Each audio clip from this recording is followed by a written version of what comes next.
Entramos no último capítulo da carta de Paulo aos Gálatas.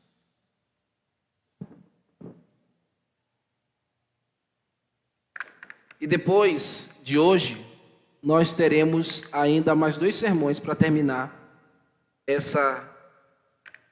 esse belíssimo documento, assim Deus nos permita. É um documento esplendoroso mesmo, que nos mostrou até aqui o quão fascinante é o Evangelho.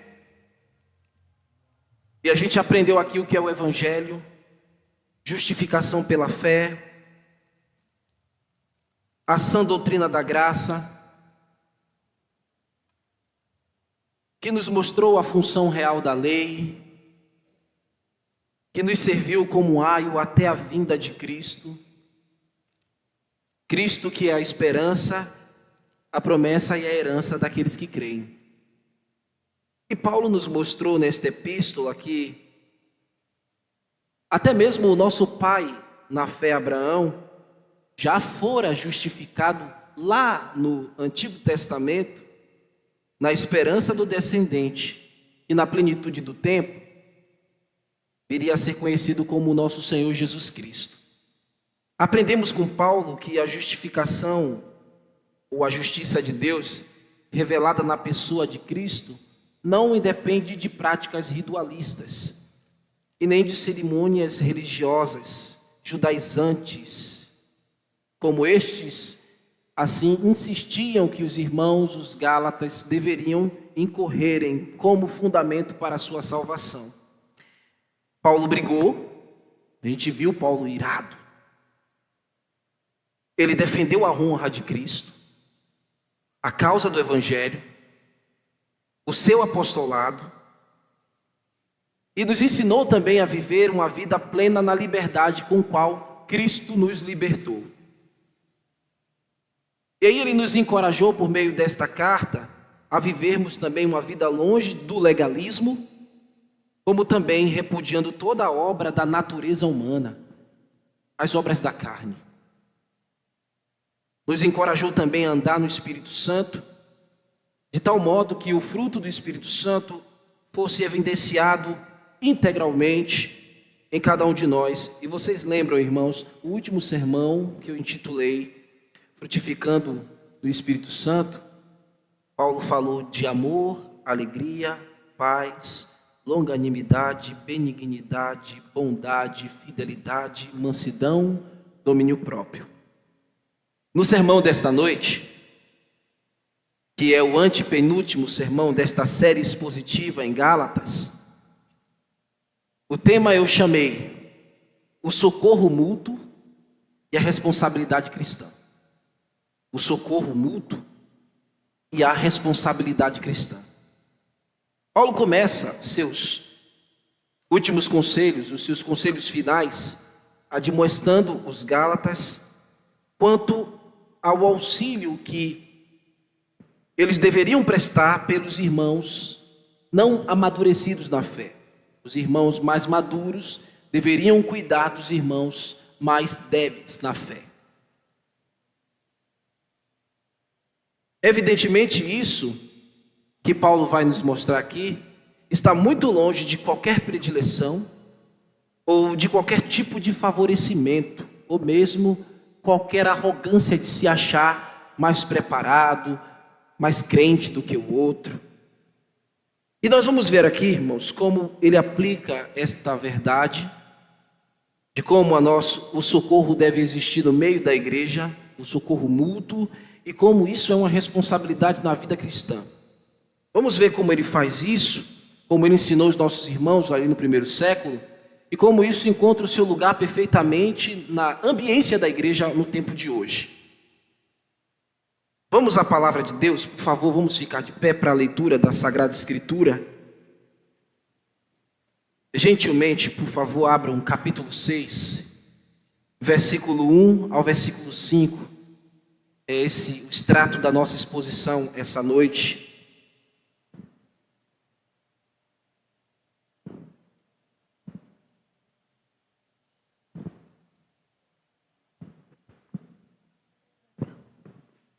Diz assim: Irmãos, se alguém for surpreendido em alguma falta, vós que sois espirituais, corrige-o com espírito de brandura, e guarda-te para que não haja também, para que não sejais, ou que não sejas, também tentado. Levai as cargas uns dos outros, e assim cumprireis a lei de Cristo.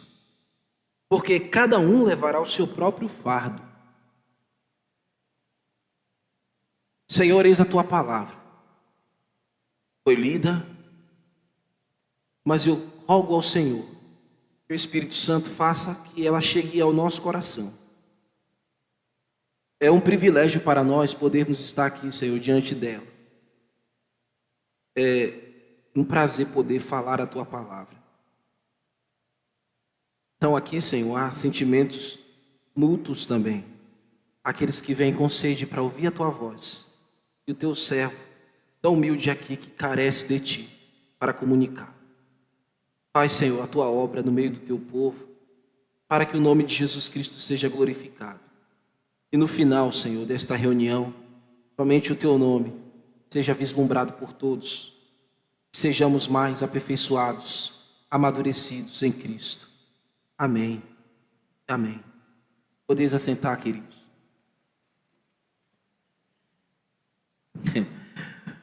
Paulo começa aqui o conselho aos irmãos maduros. Ele está se dirigindo a irmãos espirituais, que devem proceder com os irmãos que ainda não progrediram quanto deveriam progredir na vida espiritual. Então, irmãos, em toda igreja existe isso. Crentes fortes e crentes fracos. Em toda igreja, em toda denominação cristã, igreja bíblica, existem crentes mais amadurecidos e outros cristãos que estão em um processo de amadurecimento. E o verso 1, em sua primeira parte, o apóstolo Paulo diz assim: irmãos, se alguém for surpreendido em alguma falta, significa dizer, queridos, que dentro de uma comunidade cristã, existem, infelizmente, irmãos que são encontrados em algum tipo de situação de pecado. Falta aqui essa expressão, se alguém for surpreendido em alguma falta, que você está vendo aí na primeira parte do primeiro verso, essa expressão, se alguém for surpreendido em alguma falta, falta aqui é pecado, falta aqui é debilidade, imaturidade. O autor sagrado está dizendo que algumas pessoas dentro da igreja poderão ser encontradas, veja o termo, surpreendido, descobertos em alguma situação específica de pecado. Não deveria acontecer isso, mas infelizmente acontece. Pessoas poderão ser descobertas em nosso meio com algum pecado, com algum tipo de comportamento reprovável pela palavra de Deus. Tudo é o crivo da Escritura. Você está vivendo um relacionamento entre irmãos e esse relacionamento é provado pelo crivo da palavra de Deus.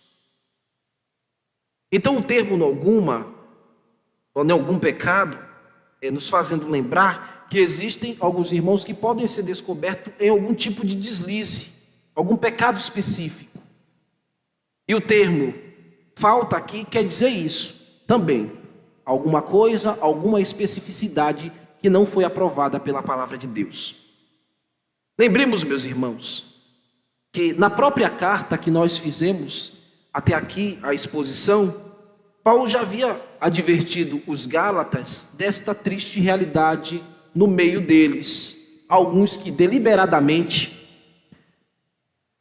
abandonaram o verdadeiro evangelho para seguir o conselho dos judaizantes. Ele falou isso no capítulo 5, versículo 4. Veja aí, capítulo 5, versículo 4. Nós já passamos por isso. Olha o que ele diz. É a advertência. Esses aqui são os fracos. De Cristo vos desligastes. Vocês negaram a salvação.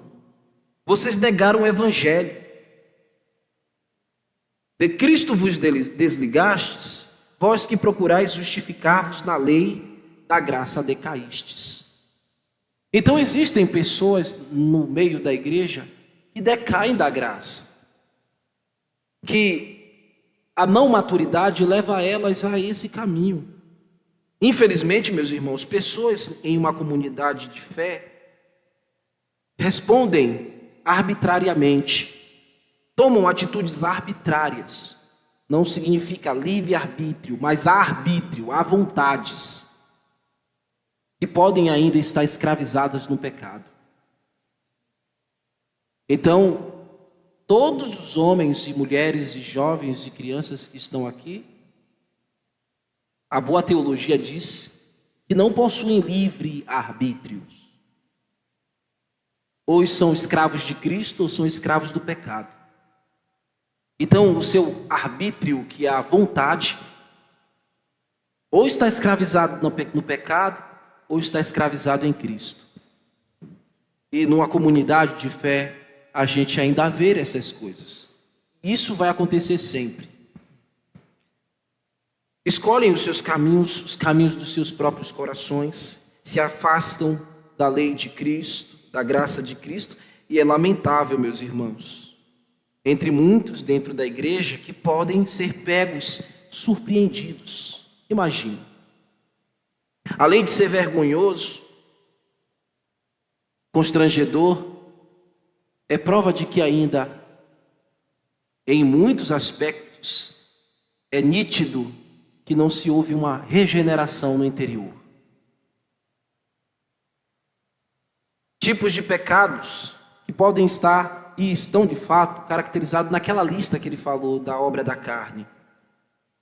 E pelo fato de viverem praticando estas coisas, já provam que decaíram da graça de Cristo. Isso prova, meus irmãos, que dentro da igreja existem pessoas que até mesmo, irmãos na fé, ainda lutam contra a sua própria natureza. Ainda tem crentes que amam a Deus, mas que ainda não amadureceram. Existem aqueles que ainda não foram salvos e andam na igreja. Existem aqueles que são salvos, mas ainda não amadureceram na fé. E que ainda lutam, deslizam. E ainda são vencidos muitas vezes em áreas específicas na sua vida. E estas áreas é por onde vêm os escândalos. É por onde vem a mancha, é por onde vem a vergonha. E, tristemente, essas pessoas ainda reservam áreas pontuais na sua vida que fazem com que elas não apresentem para Deus e uma vez apresentando para Cristo essas áreas específicas, elas viveriam a liberdade de Cristo, mas ainda vivem em cadeias, sabe? Ainda em prisões, em áreas específicas. Estes são apenas algumas concepções de realidades que existem dentro da igreja. Elas dizem que estão andando, vivendo do Espírito Santo, mas é só uma expressão de boca para fora, por dentro são sepulcro caiado. E na verdade ainda elas não andam no Espírito Santo. Dizem que vivem, mas não andam no Espírito Santo. E por consequência de não andarem no Espírito Santo, perceba como é bela a palavra de Deus. Ele tratou sobre o pecado, falou como a gente ser cheio do Espírito Santo, andando nele, ter fruto nele, e agora ele vai dizer que ainda existem pessoas na ambiência da igreja que progridem na fé e outros não, porque não andaram no Espírito Santo, são falhos, são fracos, são débeis. Estão suscetíveis a qualquer tipo de pecado, seja em qualquer tipo de ordem, na imoralidade, ou mesmo no legalismo religioso. Agora, acompanhe a segunda parte do primeiro verso. Põe os olhinhos no texto e veja. Vós que sois espirituais, corrige os fracos, tá bom? Corrige-os com espírito de brandura, e guarda-te para que não sejais também tentado. Então, irmãos, o conselho aqui é que o crente maduro e o crente de fé aperfeiçoada em Cristo, Paulo está dizendo que essas pessoas são consideradas como os espirituais. Aqui não é um deboche. E também aqui não é algo para fazer uma separação na igreja dos melhores e os piores. Não, aqui é um franco ensinamento. A gente tem que parar de ser meninos e encarar o texto, o que o autor quer dizer. O autor não tem aqui deboche, ele não está fazendo aqui predileção de uns ou outro, rachando a igreja para dizer você presta e você não presta. Ele simplesmente está dizendo, por cuidado e amor, que existem crentes maduros e existem crentes ainda que precisam crescer em maturidade. Pessoas piedosas que ainda não venceram muitas cadeias, que ainda não venceram muitas dificuldades. Então os espirituais são aqueles que vivem no Espírito Santo, andam no Espírito Santo, desenvolvem a sua vida o fruto do Espírito Santo, são crentes e por obrigação, como cristãos, com estas manifestações do Espírito Santo, a obrigação sua de um crente maduro é corrigir os mais fracos, mas fazer isso com brandura. Você deve corrigir o mais fraco, mas fazer com brandura. Os irmãos que precisam ser fortalecidos, você deve mostrar a eles pelo seu próprio exemplo de humildade, pelo seu próprio exemplo de fraqueza, de que você está ancorado em Cristo. E aí você vai lá e fortalece, ajudando-o a aperfeiçoar a sua fé. É um compromisso, é uma responsabilidade. O ambiente cristão tem essa dinâmica. Você que está bem, trabalhe por ajudar aquele que precisa progredir na fé. O irmão que for encontrado surpreendido em alguma falha, algum pecado, ele precisa ser repreendido. Isso é uma verdade. Está no texto claro aqui. Você que está aqui, se você for surpreendido em algum pecado, e esse pecado for colocado publicamente, você será repreendido por mim, pelo irmão espiritual. E isso, quando acontecer, deverá ser feito com brandura, com amor, mas você vai ser repreendido sim.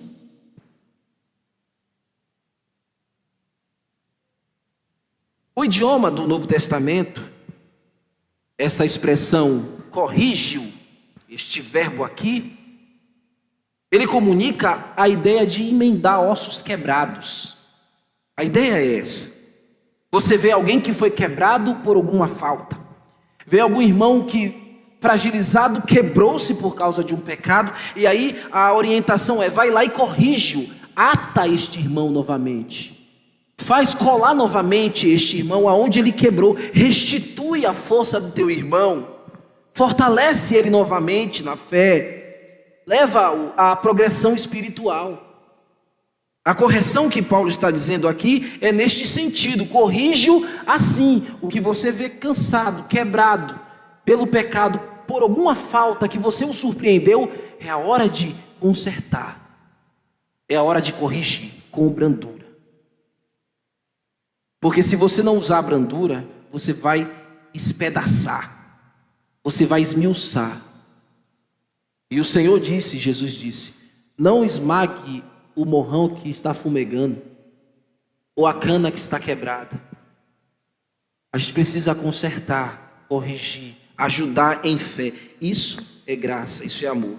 Agora, meus irmãos, o que acontece biblicamente quando este membro que frequenta a igreja, em sua fraqueza, seus pecados, é surpreendido por um pecado, e o irmão maduro vai lá para ajudá-lo, e ele deliberadamente não mostra arrependimento, não aceita a repreensão, não aceita a correção? O que a Bíblia diz? Paulo não deixou isso aqui. Mas o que a Bíblia diz? A Bíblia fala em Mateus 18, abram lá, Mateus 18, capítulo 18, versículo 15 até o versículo 20. Essa é uma forma de colar, de corrigir. O contexto aqui é disciplina eclesiástica. E olha o que o texto diz, irmãos. Se o teu irmão pecar contra ti, vai arguí-lo entre ti e ele somente. Vai sozinho com ele, vai lá colar, vai repreender o erro, vai ajudar, vai fortalecê-lo. Se ele te ouvir, ganhaste o teu irmão, recuperaste o teu irmão, em outras versões. Então você colou aquilo que quebrou, corrigiu, sabe, Cleber? Foi lá e traz ele no seu ombro. Se porém não te ouvir, toma ainda contigo outras 2 pessoas, para que pelo depoimento de 2 ou 3 testemunhas, toda a palavra se estabeleça. Se ele não os atender, segue a igreja. E se recusar ouvir também a igreja, considere-o como gentil e publicano. Disciplina eclesiástica. Vai sozinho, vai com o irmão. Esta pessoa, este indivíduo ainda não aceita a correção, então vai e leva para a igreja, publicamente. E se ele não atender a voz da igreja para a correção, o que é que deve ser feito? Desliga essa pessoa. Afasta ele da comunhão, porque ele se mostra rebelde e relutante. E aí o texto diz: em verdade vos digo que tudo aquilo que ligardes na terra será ligado no céu. Tudo aquilo que for desligado na terra será desligado no céu. Em verdade também vos digo que se 2 dentre vós sobre a terra concordarem a respeito de qualquer coisa, e porventura pedirem, lhe será concedida por meu Pai que está no céu. Porque onde estiver 2 ou 3 reunidos, e muita gente usa isso aqui precipitadamente na oração, Senhor, onde estiver 2 reunidos, o contexto aqui é disciplina. Onde estiver 2 ou 3 reunidos, aqueles 2 ou 3 que foram lá, quando eles estiverem reunidos, o Senhor estará no meio dele. Quando a disciplina estiver sendo executada na igreja, Deus está presente. É isso que Jesus está dizendo. Então, irmãos, a igreja madura, ela é constituída de irmãos maduros, e sim, irmãos que ainda não atingiram a maturidade. E os espirituais vão cuidar com amor e brandura dos que ainda não têm maturidade. E se o que não tem maturidade revela dureza de coração, perniciosidade, a gente vai tratar como Mateus 18. E se não se arrepender, a igreja é que vai excluir. E se a igreja não praticar isso, ela mostra que não é uma igreja bíblica. E mesmo os crentes maduros, em missão de fortalecer os mais fracos, não poderão perder de vista o conselho. Agora volta o seu olhinho lá para o texto de Gálatas, por favor. Vamos ver a parte final do primeiro verso ainda. Olhinhos no texto. Gálatas 6:1, parte final. Olha o que o apóstolo está dizendo. Para os maduros, e guarda-te, é o conselho, e guarda-te para que não sejais também tentado. Isso aqui, meus irmãos, é Paulo falando para os fortes. Você também tem pés de barro, sabe? Você também é frágil, seus pés são de barros, lembre disso. Não se julgue melhor, não seja altivo. Não se esqueça que todos nós, e ele se inclui, somos suscetíveis a ser surpreendido em alguma falha. Não esqueça disso, por isso vai tratar com brandura, para que você não seja tentado também. Vigie, não seja áspero, mas seja manso, compassivo, misericordioso. Use de misericórdia com as pessoas em Cristo Jesus, repreenda-os pela ação do Espírito Santo. Lembra do fruto do Espírito Santo, mansidão? Então você vai no fruto do Espírito Santo fortalecer o mais fraco. E cuidando para que você também não seja tentado. Porque se não fosse a graça de Deus na vida dos fortes, eles estariam em uma situação pior do que a dos fracos. Essa realidade a gente precisa ter. Em 1 Timóteo, capítulo 5, versículo 20, Paulo fala da correção na igreja também aos maduros, porque não pense que os maduros não serão corrigidos também. Como eu disse, os maduros têm os pés de barro, são simples também, são humanos. E olha o que Paulo está falando no contexto para pastores e presbíteros. Olha o que ele está dizendo, olha o conselho que ele está dizendo, de correção no contexto que ele está falando diretamente para o pastor Timóteo falar aos presbíteros da igreja lá em Éfeso. Olha o que ele está dizendo. No versículo 20, capítulo 5, 1 Timóteo. Quanto aos que vivem no pecado, repreende-os na presença de todos. Em outras versões diz ainda, publicamente. Essa presença de todos tem que ser repreendido e corrigido na presença de todos. Faz isso com brandura, mas faz na presença de todos. Quando um pecado é público, deve ser tratado publicamente. É isso que o texto diz.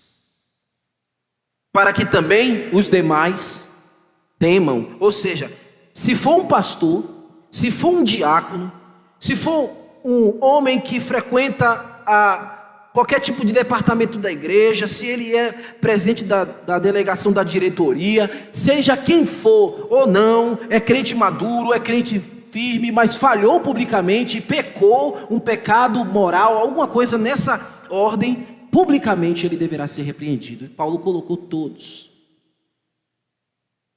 no mesmo caminho. É por isso que eu digo sempre a vocês, irmãos, esse conselho de Paulo aqui para os irmãos dos Gálatas é para mim e para você. Eu preciso olhar e corrigir vocês na palavra, olhando para mim mesmo, para que eu não seja tentado. Porque se eu for tentado, eu vir a ter um pecado moral terrível, eu preciso ser exposto publicamente diante dos irmãos. Vocês precisarão me tratar com brandura, mas me corrigir. Porque que espécie de igreja é essa que não faz isso? Que coloca o pastor em um pedestal, um homem santo e intocável? Não, eu tenho pés de barro. Não sou Jesus, não sou perfeito. Sou como vocês, irmãos. Homem natural buscando a perfeição. Deus me deu autoridade para dirigir a igreja dele aqui local. E eu faço isso com santo temor, com os pés de barro. Então, e se o meu diácono também falhar? Precisará também ser corrigido em justa medida. E se o membro da diretoria falhar? Também deve ser corrigido pela igreja. Isso que a igreja madura faz. E se você que não faz parte de nada disso falhar, vai ser também corrigido. Mas é para o seu crescimento. E quando, imagine, um pastor é corrigido, um diácono é corrigido, um oficial da igreja é corrigido, o que acontece naquela igreja? Acontece temor. O povo começa a temer a Deus. Por quê? Porque viu que a correção chega para todos naquela ambiência.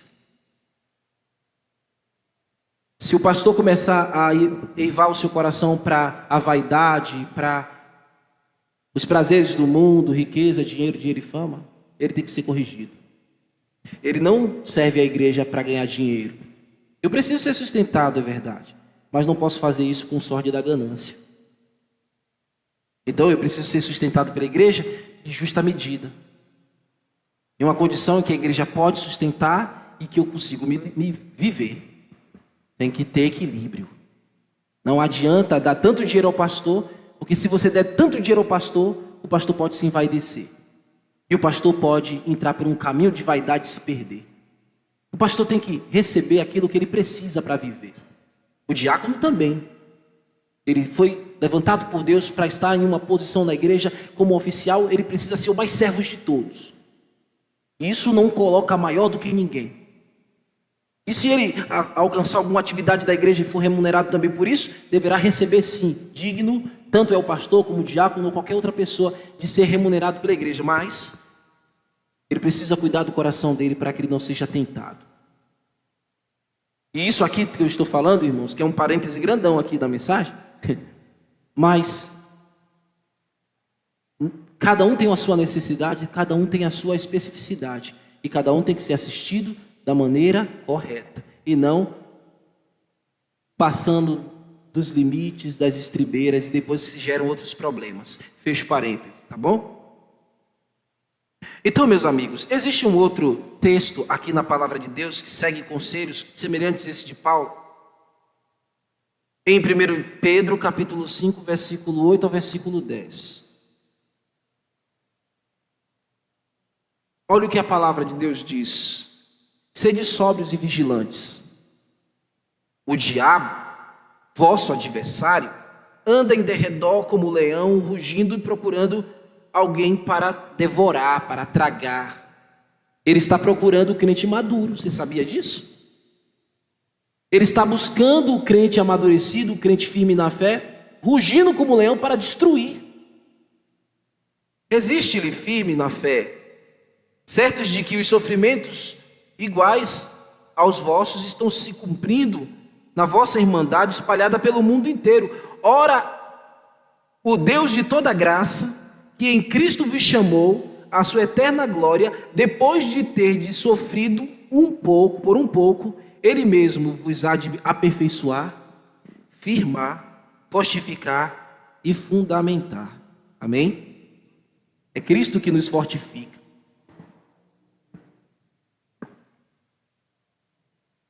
Os cristãos espirituais precisam lembrar sempre que a graça é o que os mantém de pé.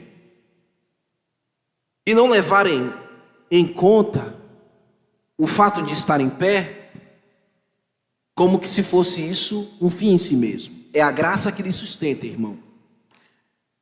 E quando você reconhece que é a graça que te sustenta, o que você vai fazer? Você vai recolher a sua insignificância aos pés da cruz de Cristo. Você vai se recolher lá, porque é a graça que te mantém de pé. No verso seguinte, vemos que prestar auxílio ao mais fraco na fé também é a maneira de cumprir o que Cristo nos ordenou. Ele diz assim, no verso 2: levai as cargas uns dos outros, e assim cumprireis a lei de Cristo. Toda a igreja sempre existirá, como eu falei, crentes fortes, fracos, crentes espirituais ou crentes carnais. E mais, na igreja precisa existir o cumprimento desse imperativo: levai as cargas uns dos outros. O crente maduro precisa cumprir esse imperativo, levar as cargas uns dos outros. E como é que nós fazemos isso, levar a carga um do outro? Eu levo a carga do meu irmão quando eu oro por ele. É quando eu estou orando junto com aquele crente que ainda não amadureceu, que precisa que alguém mais maduro tire um tempo de intercessão com ele. Sair com esta pessoa, falar da palavra de Deus, instruí-la, mostrá-la como ela deve manejar bem a palavra de Deus, mostrar que o equilíbrio da sua vida está nas escrituras sagradas. Então o crente maduro vai fazer isso. Ele vai tomar esse caminho, ele não fica só esperando que o pastor faça isso. Por isso que na igreja precisa ter crentes maduros, porque o pastor sozinho não pode fazer tudo. Deixa eu abrir outro parêntese, a noite dos parênteses. Nossa igreja é a igreja que está acontecendo. Mas eu não posso estar em todos os lugares. Hoje mesmo teve uma reunião que eu não pude estar presente. Eu tinha que ainda repassar este sermão. Então eu sei que muitas vezes o departamento olha de maneira unilateral, quer a sua presença do seu pastor ali para atender. Mas irmãos, eu não posso estar em todos os lugares. Mas o irmão maduro, outro irmão maduro, outro crente maduro, pode também fazer muitas funções que eu posso fazer. Por isso que é uma responsabilidade levar as cargas dos irmãos. E também, quando você percebe que o irmão está débil, você não pisa no pescoço dele, você não afunda ele no desespero que ele está. Você vai para ajudar, você empresta o ombro, você sabe que existe essa categoria de irmãos, então você sabe que você precisa lá e fortalecer. Isso vai impactar a vida dele, vai ajudá-lo. vai levantá-lo. Paulo está dizendo que os cristãos espirituais precisam dar atenção a estas coisas, emprestar o ombro. Fazendo assim, você vai cumprir a lei de Cristo. E que lei de Cristo é essa? É o amor. A lei de Cristo que Paulo está falando em Gálatas é aquilo que a gente já viu na própria carta. É o amor. Essa é a lei. O amor. O amor que devemos uns para com os outros. No capítulo 5, no versículo 14, ele disse: porque toda a lei se cumpre em um só preceito, a saber, amarás o teu próximo como a ti mesmo. É o mandamento que Cristo nos deixou lá em João 13, 34.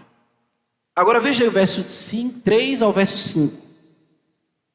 Do verso 3 ao verso 5, o apóstolo chama a atenção à igreja quanto ao perigo. Ele já falou direitinho aqui de crentes fracos, crentes fortes, mas agora ele vai chamar a atenção da igreja lá na Galácia, ou as igrejas da Galácia, não incorrerem na falta da humildade e viverem arrogantemente tratando os irmãos mais fracos como se eles não fossem nada. O que Paulo está dizendo aqui no verso 3, ouça aí. Porque se alguém julga ser alguma coisa, não sendo nada, a si mesmo se engana. O que Paulo está dizendo aqui é que nenhum dos crentes fortes se ache superior a ninguém. Não podemos partir para a correção pisando em ninguém, achando que somos superiores ou que estamos em cima da carne seca. Ou muitas vezes, aparentando uma piedade fingida, mas salivando pela destruição do outro, pela punição do outro. Eu quero que ele vá para a assembleia ser excluído, envergonhado.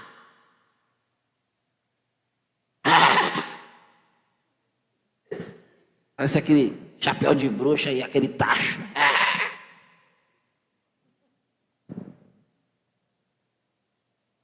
Não, ele vai me pagar. Dele está guardado. Não, o maduro não pensa assim.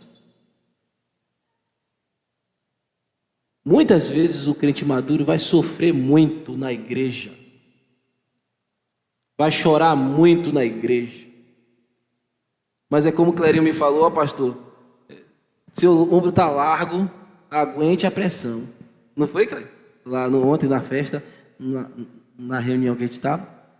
Não foi festa, balada não, viu, irmão? O crente maduro é chamado para, muitas vezes, padecer. Mas ele é chamado para ajudar. Então, cuide, meu irmão, que você não tome aquela típica pessoa que está falhando como um momento para você apertá-la mais ainda. E pense também que você pode ser, que você é falível. E veja para que os defeitos alheios não venham sobre você também. Cuide-se. Não aponte o dedo. Antes de apontar o dedo, estenda a mão. Porque alguém misericordioso estendeu as mãos para você. E é Jesus Cristo. E sabe, você está fazendo isso agora por alguém, levando as cargas em oração, chorando com quem chora, suportando aqueles que muitas vezes machucam você. Mas você está fazendo isso e você pode salvar ele. Lembra? Você pode amontoar brasas em sua cabeça e amanhã ele pode fazer isso por você. Não esqueça que você tem os pés de barro. Então no verso 4, o conselho segue para que a gente fique atento com o que nós fazemos. É tipo aquele tapinha de luva. Cuide da sua vida. Olhe para você. Antes de apontar. Antes de ver a trave do olho do irmão. Veja como está a sua vida. É aquele tapinha. Acorda. Não se engane. Você está achando que é o quê? Você não é nada. Você é tão fraco quanto o irmão débil. Ele diz, mas prove, verso 4, mas prove cada um o seu labor e então terá motivo de se gloriar-se unicamente em si e não no outro. Que coisa é essa aí, pastor? Ele vai se envaidecer então? Ele vai gloriar-se em si mesmo e não nos outros? O que Paulo quer dizer com isso? Nada de vanglória aqui. O que Paulo está dizendo aqui é que você deve ficar satisfeito com aquilo que você constrói para Deus. O que você está construindo para Deus deve ser a sua plena satisfação. O outro irmão do lado está fazendo outra construção para Deus e ele deve se satisfazer também nisso. Mesmo os fracos estão construindo alguma coisa. E eu falei ontem para Eliseu e Jerusa e para todos que estavam ali que todo mundo está construindo. E o texto de 1 Coríntios 3:10 diz: cuide de como você está construindo.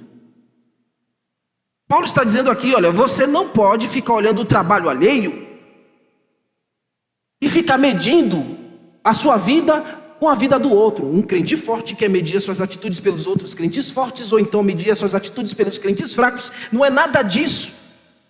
Fique satisfeito no dom que Deus te deu e sirva a Ele com alegria e singeleza de coração. Amém? Não fique medindo as ações dos outros, comprando ideias daqui e dali para parecer. Não, irmãos. Cada um constrói e realiza segundo o dom que Cristo lhe conferiu. E é no nome de Cristo, e é o nome de Cristo que é exaltado no final. Seja você grande ou pequeno, seja você forte ou fraco.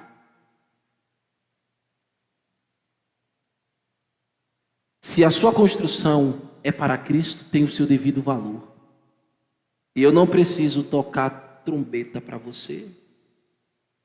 E nem você precisa tocar para mim. Você precisa falar de Cristo e eu preciso falar de Cristo. Porque a gente precisa ter cuidado com essas coisas, sabe, irmãos? A vaidade mora bem ao lado do elogio. E o coração pode deslizar bem ao lado. Você fez uma coisa bem legal, é elogiado, isso é muito bom. Mas sabe, receber os elogios é como eu sempre ouvi. O pastor Marcos sempre dizia assim: recebe os elogios como as flores que você recebe, sente o cheiro, mas entregue quem merece, quem é dono. Jesus é o dono. Você, toda a sua obra que você faz, seja elogiado ou não, você faz a Cristo. Se alguém te elogiar, dê os elogios, as flores para Cristo. Não leve para casa não, porque depois vai ficar difícil para você. Você vai querer toda hora um ramalhete de flores. A pessoa, se ele quer se acostumar com isso, que beleza, né? Vamos lá, irmãos. Quando um fraco é fortalecido por meio da obra, do arrependimento, do reconhecimento, Cristo é glorificado nisso. Porque o fim é que o fraco seja fortalecido. O cristão piedoso recebe os elogios, como eu falei, e Cristo é glorificado quando ele dirige tudo para quem é devido. Um dia todos nós estaremos diante de Cristo, glorificados diante dele, fortalecidos plenamente, porque não haverá nenhuma falha, nada, nenhuma debilidade em nós, quando nós estivermos lá diante dele, do seu trono, diante do Cordeiro Santo de Deus, e lá nós dedicaremos a ele todas as nossas honras. O texto de Apocalipse diz que os 24 anciões, eles estavam colocando todas as suas coroas diante de Cristo, ali representa a igreja. É lá que nós iremos fazer o nosso depósito final. E você estará lá forte em Cristo. E o verso 5 ele diz assim: porque cada um leve o seu próprio fardo. E este verso não é contraditório ao verso 2, porque no verso 2 eu estava falando que o fardo é o pecado, não é verdade? Esse verso 5 aqui deve ser interpretado não como uma contradição, mas é como cada um deve levar a sua carga própria. Cada um se apresentará diante de Deus com a sua bagagem. É isso que Paulo está dizendo. Eu não vou levar a bagagem de Clerinho, não, nem de Ícaro, nem de Lucenildo, porque eles são os meus diáconos. Ou ele vai levar a minha bagagem porque eu sou pastor deles. Oh, bonito, né? Que legal. Ilusão, lê do engano. Cada um vai levar a sua bagagem. Você vai levar as suas obras. Elas serão provadas no fogo. A justiça de Deus passará. e nada que não o glorificou ficará. Nós estamos seguindo para isso, irmãos. Aqui Paulo está lembrando aos irmãos que precisamente aqueles que estavam eivados de arrogância, que eram os judaizantes, eles é que gostavam das glórias, dos louros. Eles é que gostavam de ser aplaudidos nas estradas, nas esquinas. É eles que gostavam de pisar o pescoço daqueles que diziam, não, Cristo é suficiente. Eles diziam, não, você precisa circuncidar. Aí ele pisava no pescoço. Eles estavam tentando pisar o pescoço de Paulo, esmagar Paulo, porque para eles Paulo era um grande fanfarrão. Eu quero deixar alguns conselhos para vocês, 3 para a gente terminar. Algumas aplicações. Meus irmãos, Deus corrige quem é o seu filho. Então você que está aqui esta noite, sempre vem à igreja, que está acostumado a ouvir os cultos, simpatizou com os irmãos, enquanto você vem e vai nessa beleza de vida. Você gosta da música, você gosta de tudo, mas eu quero lhe dizer que você está em apuros. Você precisa mudar de vida, você precisa ser corrigido por Cristo, e Cristo só vai te corrigir se você se tornar um filho dele. Como está escrito em Hebreus 12, o Senhor corrige o filho que ele ama. E se você não está sendo corrigido, é triste, é porque você não é filho. É bom ser filho e por Deus ser corrigido, porque no final você herdará a vida eterna. O segundo conselho, meus irmãos, é que Deus corrige os salvos. A gente viu isso aqui no texto. Deus adverte a igreja a corrigir o pecado dos seus membros, e isso faz com que, pela exposição bíblica, pela pregação do evangelho, o pecado dos salvos vão sendo confrontados. Às vezes eu estou pregando e você está se coçando no banco, se ajeitando, ai meu Deus, Deus está limpando a sua igreja, o coração do santo, fortalecendo mais ainda o forte. A palavra purifica, a palavra fortalece, a palavra corrige. Em alguns casos, esse efeito é feito por disciplina eclesiástica. O indivíduo que está no meio da igreja não se converte, precisa ser disciplinado. Faremos isso com amor, não o iremos humilhar, mas iremos manter o que a palavra de Deus diz. Este é o zelo que a igreja verdadeira tem. Busca a santificação e a pureza dos seus membros, e por meio disso glorifica a Deus. Uma igreja bíblica, ela pratica a disciplina eclesiástica. Ela desliga o membro que deliberadamente vive recalcitrante no pecado e que não quer ouvir o conselho da palavra de Deus. Igreja local zela pelo testemunho de Cristo, porque se a gente não corrigir e não disciplinar com a igreja vai ser mal vista na comunidade. E o terceiro conselho, meus irmãos, é que a responsabilidade de vivermos uma vida cristã de maturidade e de prudência é nossa, é individual. Viver sustentando uns aos outros é a responsabilidade, é o fardo que eu preciso carregar. Então existem aqueles que Paulo chama de espiritual, os maduros na fé, e quando esses se reconhecem assim, não podem se envaidecer nem se engloriar.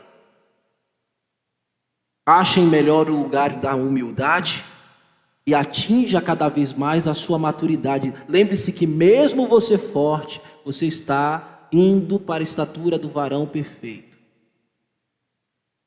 Ou você acha que já acabou? Já acabou, então amanhã eu vou fazer culto fúnebre. Porque uma vez que o crente salvo está pronto, Deus leva ele. Mas porque ainda tem muita gente que precisa ainda continuar crescendo, vamos pedir a Deus que segure aí os cultos fúnebres, né, Cleninho? Mas, irmãos, é preciso deixar claro que a igreja local deve ser liderada pelos fortes. Ah, pastor, o que é isso? É assim. A igreja bíblica deve ser liderada por cristãos fortes. E como é que você sabe disso? Vendo o testemunho do irmão. E por que você precisa ouvir de mim isso? Que a igreja de Cristo, a igreja verdadeira e bíblica, precisa ser liderada por pessoas e crentes fortes, porque vai chegar os momentos que você vai precisar eleger os seus diáconos, Vai chegar o momento que você vai ter que eleger nova diretoria. Chega o momento que você tem que chamar um pastor novo. E o pastor tem que ser um homem que tem um bom testemunho, que pregue a verdade, que mostre que ele é forte nesse aspecto. E que o diácono tenha categorias para liderar a igreja, porque a igreja de Cristo não pode ser liderada por crentes fracos. Imagine. Ninguém coloca ninguém em um lugar fraco para tomar conta de coisas irresponsáveis. Ele prepara, capacita, aí depois ele entrega, uma vez que está pronto. Então você precisa saber que é importante entender que essa dinâmica de cristão forte e cristão fraco vai existir sempre na igreja, mas os irmãos maduros precisam assumir o seu lugar. E se o irmão se eleva em vaidade quando chega em uma posição, retire ele. Ele provou que não é maduro nada.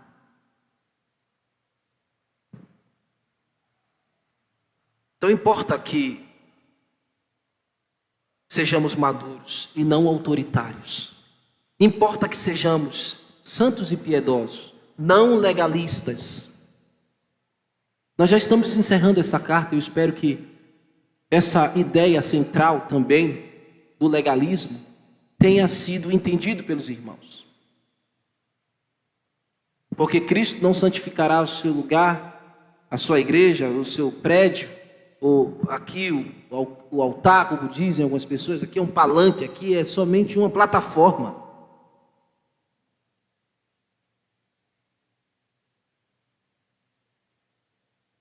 Como eu fiquei falando para vocês no início, nós não podemos montar espantalhos.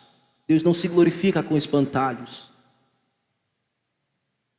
Não são tradições e costumes que salvam os homens. Tradições e costumes têm o seu lugar. E aquilo que não é bom deve ser retirado. É assim, irmãos.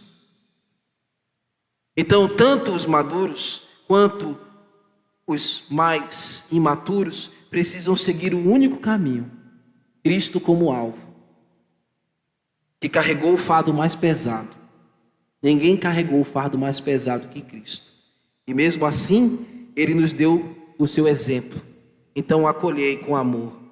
Vivei uma vida santa e pura. Amém? Vamos ficar de pé e vamos orar agradecendo a Deus. O Ministério de Louvor pode vir. Conselhos maravilhosos, né, irmãos? Senhor, obrigado pelo ministério de Paulo no primeiro século. Obrigado por esta carta maravilhosa que já estamos chegando à conclusão. Obrigado, Senhor, por nos mostrar esta noite que há uma responsabilidade mútua no meio desta igreja, no seio desta igreja. Há irmãos maduros e irmãos ainda que estão caminhando para a maturidade. Possamos carregar uns aos outros. Não possamos entender que somos aqueles que vamos purificar a vida um do outro. Não, quem purifica é o Senhor.